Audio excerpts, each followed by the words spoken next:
Vanshika Tyagi and welcome to IMS today. Today we have a very prominent personality with us, Mrs. Apoorva Pandey, who is a business head and the CMO of Baby Forest Ayurveda. With 15 plus years of experience in beauty, lifestyle, and FMCG, she now leads the strategy and management of the company. She owns many Geetanjali salons. We welcome you, ma'am. Thank you so much for having me. Okay, ma'am. So my first question, which I'm intrigued to ask, is what inspired you to, bring Ayurveda into baby products? Uh, if you talk about golden age, like an age-old methods, you talk about Satyug, Ramayana, Mahabharata. At that point of a time, we do not have chemical and toxic-free products. Yeah. At that point of a time, how Sita was taking care of love and kush with, you know, ancient home remedies. They used to apply, uptons. They used to apply homemade natural oils which is extracted from trees and from plants directly. So that is the thought process we had, because उस time पे सब कुछ इतना real होता था, इतना authentic होता था, इतना ज़्यादा pure होता था, and that is the reason we, we thought of this concept, that why now in this today's world where everything is so toxic, no natural inorganic products. So, and when you talk about babies is like a beautiful creation of human. And when you talk about babies, none of the parents would like to use anything which is harmful for their babies. So that's the reason we inculcated this idea into execution, and we thought to bring out the golden age and the old age remedies and a natural homemade ayurvedic upturns and oils, into reality. And that's the reason we chose ayurvedic products. And apart from this, the business idea was vacant. This market was untapped. You make and find a lot of product which is chemical based and formulation was totally chemicals. You make and find a lot of brand, but this luxurious ayurvedic segment was completely vacant. So we tapped the market. Yeah, and that's a great example of love and kush you gave. Secondly, I wanted to ask, I got to know that you have a podcast named Palan Poshan. So what inspired you to do that? This podcast is specifically for new moms and for a mom who's going to be a mom, like expect what you call expected mothers. Yeah, so it's a lot of education we try to give to them, how to raise a baby, how to take care of baby when when they're crying.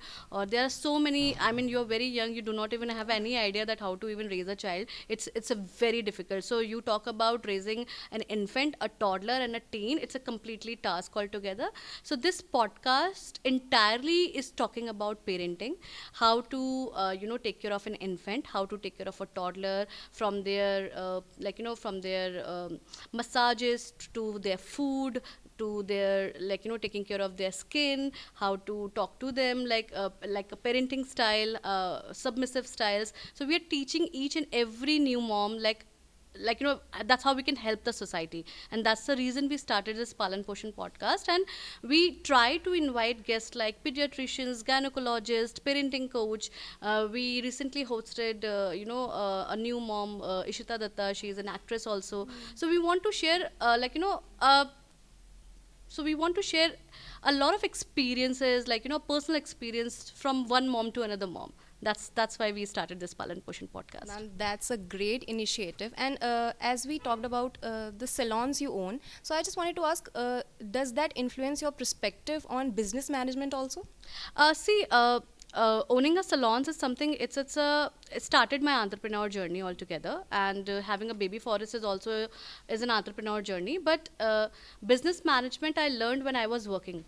So because I think I have worked more than 10 years in a private sector in a leadership profile. So managing the business and how to tackle the business operation side also, marketing side also, penetration side also, expansion side also. So I've already learned all these things during my working experience. However, when you start your entrepreneur journey, like that totally means when you're putting money into some business, you have to have that business management. You have to have that business management skills, because ultimately nobody would like to have to take in a loss. So if you're putting in X amount, you really want 2x to with that. So business management is something, it comes naturally. However, you need to understand the synergies of your business. Accordingly, you have to create your strategies. Accordingly, you have to create your, views that how you're going to expand your business, what kind of a growth you're expecting. So it's a lot of learning. It's not something business management, you have done an MBA, now you are a business management person. No, not at all. Until unless you're not practicing it,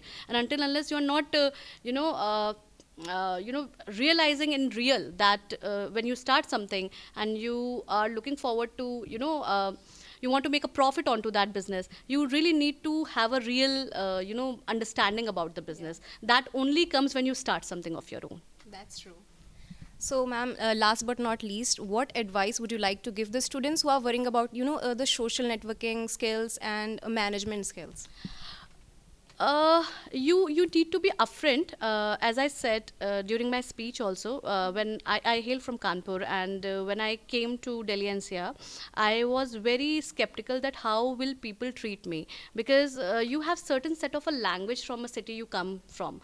Like in Kanpur, usually we mention other people by up, and we mention ourselves like hum. So I have also faced that sort of a I would say bullying, just not only in college but also in corporate life, and the criticism is always there. So my advice to all these young entrepreneurs and budding entrepreneurs and your college students, that never afraid, and never feel shy about it. For what you are, you go upfront in the market, you go upfront on the stage, and you say whatever you feel like saying. You never get afraid of these things, that how people are going to evaluate you and judge you, how you talk, how you look. That's a secondary issue. Until unless, yes, of course, networking is important. So that is the reason I'm saying that you have to go out the way you are and start networking. Digital skills are very important nowadays. I mean, until unless you are a professional, you have to have on LinkedIn nowadays.